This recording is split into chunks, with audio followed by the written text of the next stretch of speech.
Kështu që krenaria është, shko se si mund të shfaqet krenaria. Krenaria është një ndjenje e tepëruar edhe e rëndësishme e unit e vetes. Krenaria në fakt kërkon havarësi ndaj Zotit, se thotë unë. Dhe uni është i parë. Krenaria është kjo. Do më themi krenarisë është mëkati. Është mëkati për shkak se i thotë Zotit ulu nëse ndjenja e pasagjerit, edhe do ta drejtoj unë veten si të kem unë dëshirë, edhe çfarë të mendoj unë që duhet ta bëj. Tani krenaria është kjo, që është fillimisht e brendshme. Krenaria është si kanceri.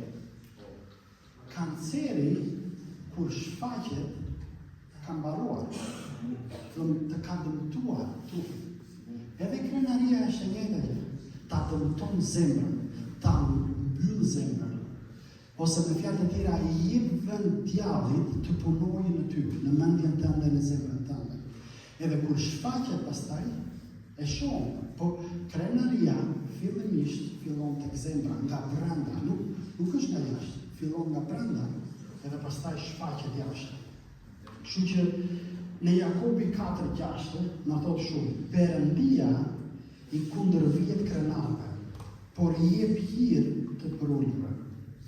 Tani nuk ka gjë më të frikshme se sa Perëndia e universit të jetë kundër teje.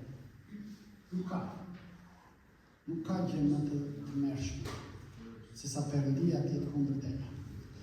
Perëndia i kundërvjet krenarëve, por i jep hir të përulëve. Tani, një gjë tjetër që krenaria bën është kjo, që krenaria e bën zemrën të pandjeshme ndaj frymës të shenjtë. Krenaria e bën zemrën të pandjeshme ndaj frymës të shenjtë. Se thotë unë, vetëm unë edhe asnjë tjetër. Tani është kjo. Përveç se krenaria shkatron marrëdhëniet me Perëndimin, i shkatron edhe marrëdhëniet njerëzore. I shkatron edhe marrëdhëniet njerëzore. Kështu që po çfarë duhet të bëjmë kundër krenarisë? Duhet të zgjedhim përulësinë. Duhet të zgjedhim falje. Duhet të zgjedhim Jezusin. Duhet ta lejojmë që Shpirti i Shenjtë